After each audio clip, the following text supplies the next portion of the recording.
मत्ती रचित सुसमाचार 5वां अध्याय। वह इस भीड़ को देखकर पहाड़ पर चढ़ गया और जब बैठ गया तो उसके चेले उसके पास आए और वह अपना मुंह खोलकर उन्हें यह उपदेश देने लगा। धन्य है वे जो मन के दीन हैं, क्योंकि स्वर्ग का राज उन्हीं का है। धन्य है वे जो शोक करते हैं, क्योंकि वे शांति पाएंगे। धन्य है वे जो नम्र हैं, क्योंकि वे पृथ्वी के अधिकारी होंगे। धन्य है वे जो धर्म के भूखे और प्यासे हैं, क्योंकि वे तृप्त किए जाएंगे।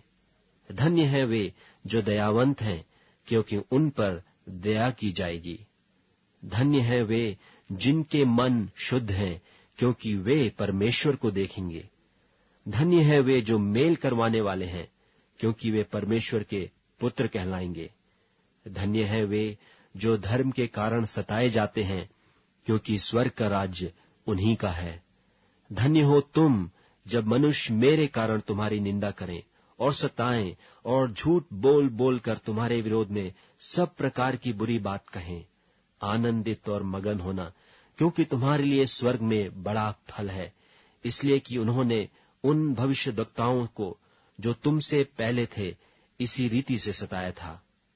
तुम पृथ्वी के नमक हो, परंतु यदि नमक का स्वाद बिगड़ जाए तो वह फिर किस वस्तु से नमकीन किया जाएगा? फिर वह किसी काम का नहीं, केवल इसके कि बाहर फेंका जाए और मनुष्यों के पैरों तले रौंदा जाए। तुम जगत की ज्योति हो। जो नगर पहाड़ पर बसा हुआ है वह छिप नहीं सकता, और लोग दिया जलाकर पैमाने के नीचे नहीं, परंतु दीवट पर रखते हैं, तब उससे घर के सब लोगों को प्रकाश पहुंचता है। उसी प्रकार तुम्हारा उजियाला मनुष्यों के सामने चमके, कि वे तुम्हारे भले कामों को देखकर तुम्हारे पिता की जो स्वर्ग में है बड़ाई करें। यह न समझो कि मैं व्यवस्था या भविष्यद्वक्ताओं की पुस्तकों को लोप करने आया हूं। लोप करने नहीं, परंतु पूरा करने आया हूं।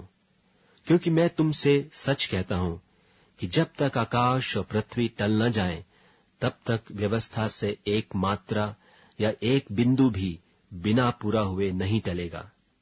इसलिए जो कोई इन छोटी से छोटी आज्ञाओं में से किसी एक को तोड़े और वैसा ही लोगों को सिखाए, वह स्वर्ग के राज्य में सबसे छोटा कहलाएगा। परंतु जो कोई उनका पालन करेगा और उन्हें सिखाएगा, वही स्वर्ग के राज्य में महान कहलाएगा। क्योंकि मैं तुमसे कहता हूं कि यदि तुम्हारी धार्मिकता शास्त्रियों और फरीसियों की धार्मिकता से बढ़कर न हो, तो तुम स्वर्ग के राज्य में कभी प्रवेश करने न पाओगे। तुम सुन चुके हो कि पूर्व काल के लोगों से कहा गया था कि हत्या न करना, और जो कोई हत्या करेगा वह कचहरी में दंड के योग्य होगा। परंतु मैं तुमसे यह कहता हूं कि जो कोई अपने भाई पर क्रोध करेगा वह कचहरी में दंड के योग्य होगा। और जो कोई अपने भाई को निकम्मा कहेगा वह महासभा में दंड के योग्य होगा। और जो कोई कहे अरे मूर्ख, वह नरक की आग के दंड के योग्य होगा। इसलिए यदि तू अपनी भेंट वेदी पर लाए और वहां तू स्मरण करे कि मेरे भाई के मन में मेरी ओर से कुछ विरोध है, तो अपनी भेंट वहीं वेदी के सामने छोड़ दे और जाकर पहले अपने भाई से मेल मिलाप कर, तब आकर अपनी भेंट चढ़ा। जब तक तू अपने मुद्दई के साथ मार्ग ही में है, उससे झटपट मेल मिलाप कर ले। कहीं ऐसा ना हो कि मुद्दई तुझे हाकिम को सौंपे और हाकिम तुझे सिपाही को सौंप दे और तू बंदी गृह में डाल दिया जाए। मैं तुझसे सच कहता हूं कि जब तक तू कौड़ी कौड़ी भर न दे, तब तक वहां से छूटने न पाएगा। तुम सुन चुके हो कि कहा गया था कि व्यभिचार न करना, परंतु मैं तुमसे यह कहता हूं कि जो कोई किसी स्त्री पर कुदृष्टि डाले, वह अपने मन में उससे व्यभिचार कर चुका। यदि तेरी दाहिनी आंख तुझे ठोकर खिलाए, तो उसे निकालकर अपने पास से फेंक दे, क्योंकि तेरे लिए यही भला है कि तेरे अंगों में से एक नाश हो जाए और तेरा सारा शरीर नरक में न डाला जाए। और यदि तेरा दाहिना हाथ तुझे ठोकर खिलाए, तो उसको काटकर अपने पास से फेंक दे, क्योंकि तेरे लिए यही भला है कि तेरे अंगों में से एक नाश हो जाए और तेरा सारा शरीर नरक में न डाला जाए। यह भी कहा गया था कि जो कोई अपनी पत्नी को त्याग दे तो उसे त्याग पत्र दे, परंतु मैं तुमसे यह कहता हूं कि जो कोई अपनी पत्नी को व्यभिचार के सिवा किसी और कारण से छोड़ दे तो वह उससे व्यभिचार करवाता है, और जो कोई उस त्यागी हुई से ब्याह करे वह व्यभिचार करता है। फिर तुम सुन चुके हो कि पूर्व काल के लोगों से कहा गया था कि झूठी शपथ न खाना, परंतु प्रभु के लिए अपनी शपथ को पूरी करना। परंतु मैं तुमसे यह कहता हूं कि कभी शपथ न खाना, ना तो स्वर्ग की, क्योंकि वह परमेश्वर का सिंहासन है, न धरती की, क्योंकि वह उसके पांवों की चौकी है, न यरूशलेम की, क्योंकि वह महाराजा का नगर है।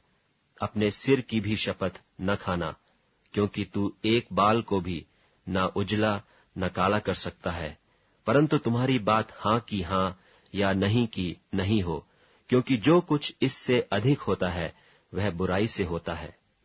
तुम सुन चुके हो कि कहा गया था कि आंख के बदले आंख और दांत के बदले दांत, परंतु मैं तुमसे यह कहता हूं कि बुरे का सामना न करना, परंतु जो कोई तेरे दाहिने गाल पर थप्पड़ मारे उसकी ओर दूसरा भी फेर दे।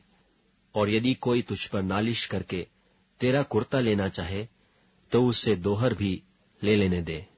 और जो कोई तुझे कोस भर बेगार में ले जाए तो उसके साथ 2 कोस चला जा। जो कोई तुझसे मांगे उसे दे, और जो तुझसे उधार लेना चाहे उससे मुंह न मोड़। तुम सुन चुके हो कि कहा गया था कि अपने पड़ोसी से प्रेम रखना और अपने बैरी से बैर, परंतु मैं तुमसे यह कहता हूं कि अपने बैरियों से प्रेम रखो और अपने सताने वालों के लिए प्रार्थना करो, जिससे तुम अपने स्वर्गीय पिता की संतान ठहरोगे, क्योंकि वह भलों और बुरों दोनों पर अपना सूर्य उदय करता है और धर्मियों और अधर्मियों दोनों पर मेंह बरसाता है। क्योंकि यदि तुम अपने प्रेम रखने वालों ही से प्रेम रखो तो तुम्हारे लिए क्या फल होगा? क्या महसूल लेने वाले भी ऐसा ही नहीं करते? और यदि तुम केवल अपने भाइयों ही को नमस्कार करो तो कौन सा बड़ा काम करते हो? क्या अन्य जाति भी ऐसा नहीं करते? इसलिए चाहिए कि तुम सिद्ध बनो जैसा तुम्हारा स्वर्गीय पिता सिद्ध है।